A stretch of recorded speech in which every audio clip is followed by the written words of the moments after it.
who know exactly what they're doing. They know how poisonous the product is. Yep. And they know that many of their salesmen are dying by it. And they don't care. All right, so that was hard to listen to. Only because he's right. This is kind of sad. Okay, so when it comes to the rapper Takeoff being shot and killed, okay?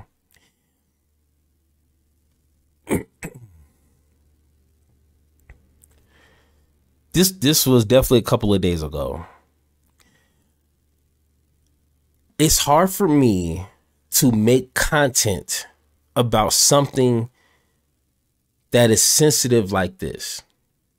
I don't want to benefit. I don't want to get clout. I don't want to get views. I don't want to get attention off of another human being being killed. To me, that's weird. When I see a lot of these grifters, Officer Tatum, just like we're about to see once again, Matt Walsh, using this situation to manipulate, to mimic, hurt people, to kind of dunk on Democrats or dunk on black folks, and right away say, yeah, you see, you don't care about black lives, because look it, another black life lost, taken by another black life. Now, of course, that's facts. A black, despite what happened, if it was an accident or not, irresponsible people with weapons acted like emotional creatures and decided to resolve their issues with shooting. Okay, to me, there's no excuse for that.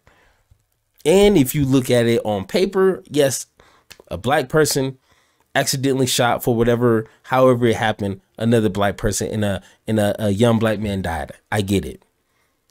But what I do not like is when people try to use something like this to dunk on people. Now let's go ahead and hear Mr. Matt.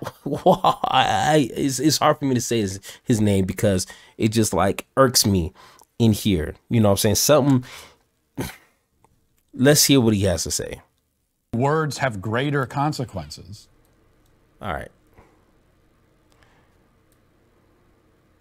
We begin today with deja vu. A rapper has been shot and killed.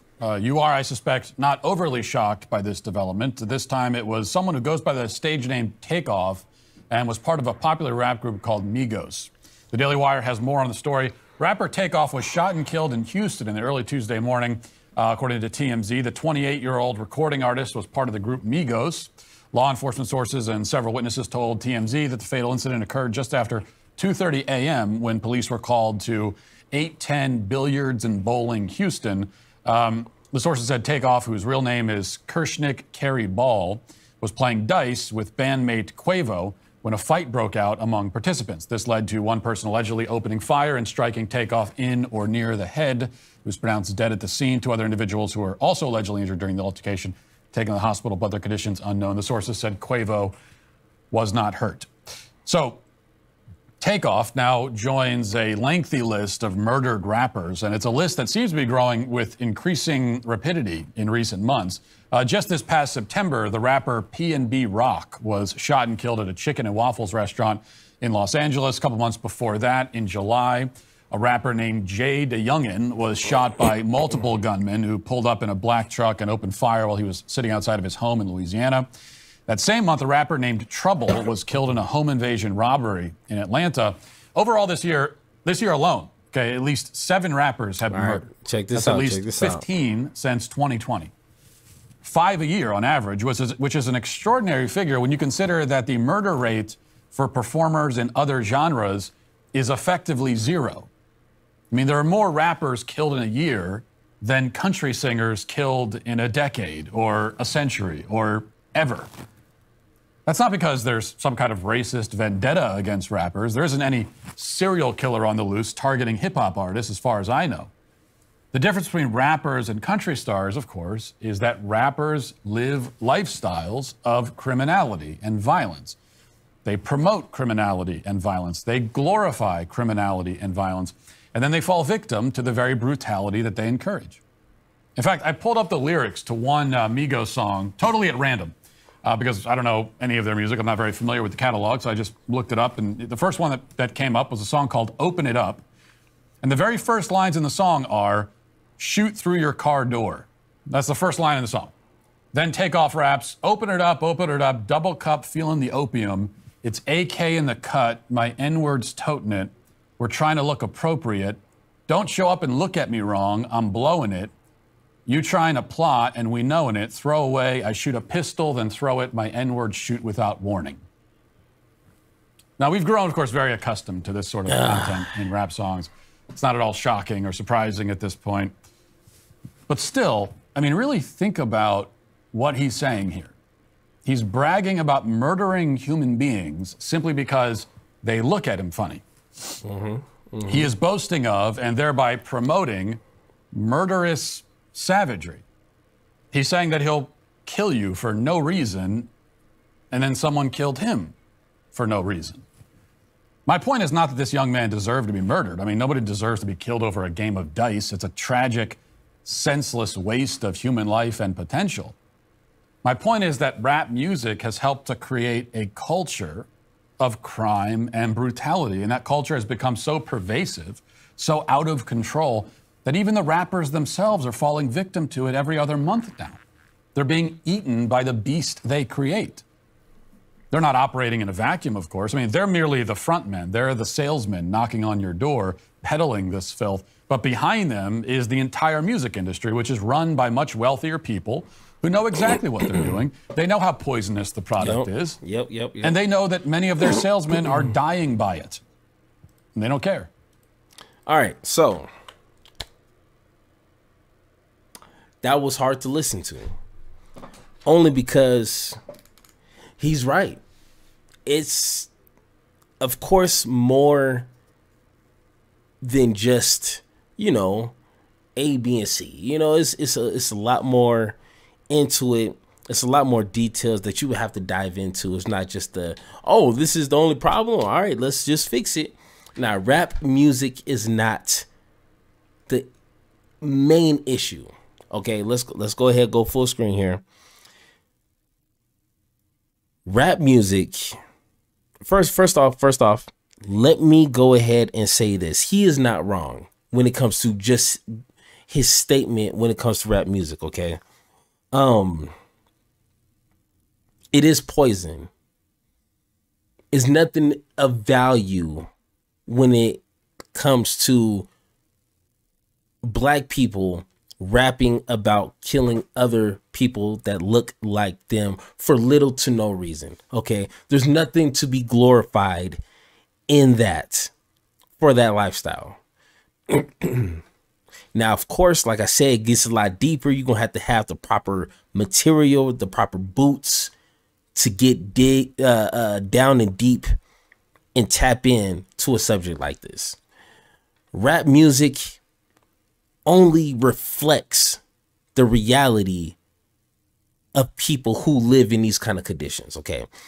If you spent any kind of time in a neighborhood or a community like this, you would understand. That's why a lot of people can relate to a lot of these rappers, because they're literally rapping about the situations that they grow up in. Nobody looks for a neighborhood that's like, oh, this one seems to be crime infested with gang members and drug dealers and drive-by shootings. I want to live here. No one, at least in my knowledge, chooses that. It's just something you grow up in, and that's your everyday environment.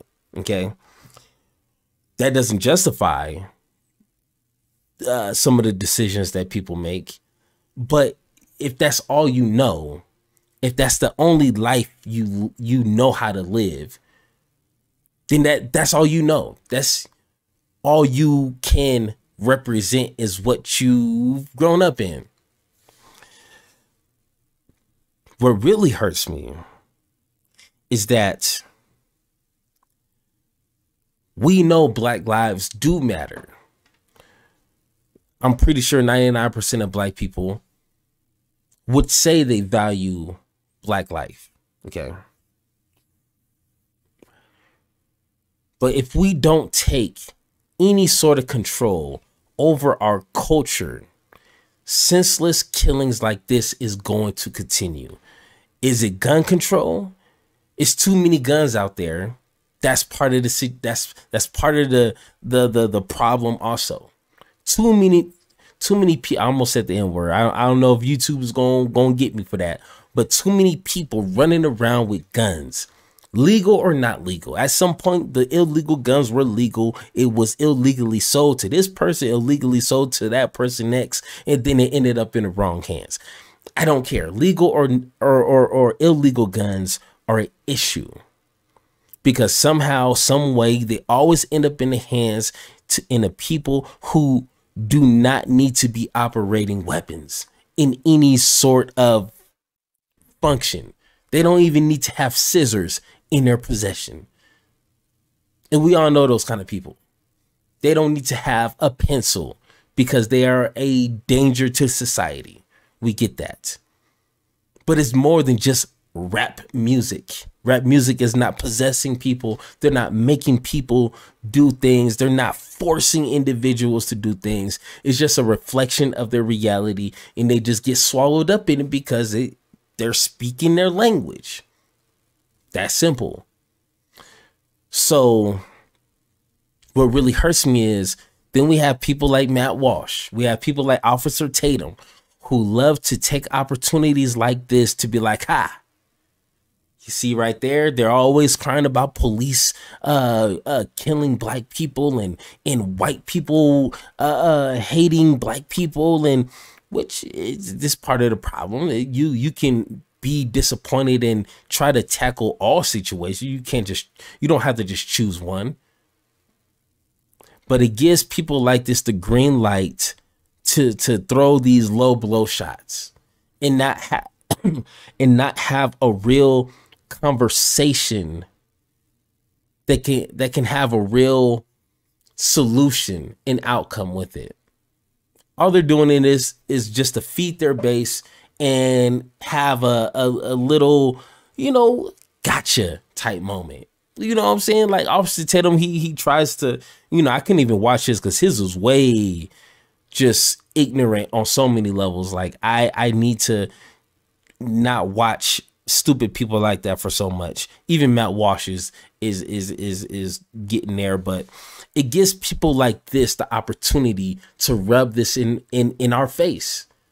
And at some point, when is Black people going to be like, hey, enough is enough? We need to take control. We need to say, this is not okay. We're not going to support this kind of music. There's no sense to glorify pain. That's all that rap music is people displaying, rapping their shortcomings, their pain, their trauma. And they're rapping it, and people are celebrating their trauma. That's all it is. That is not helpful whatsoever. And at some point, Black folks need to be like, you know what? Nah. We're not going to support this. We have to change something because, one, it is poisonous for our people, and two, it gives people like this who are bad faith actors a chance to discredit Black Lives Matter movement. And then in the future, when something else like the civil rights movement, the Black Panther Party self-defense movement, the Black Lives Matter movement, the next movement that arises is going to automatically be discredited, going to be fighting uphill forever because of situations like this. And at some point, as Black folks, we got to get it together. That's simple. No ifs, ands, or buts about it.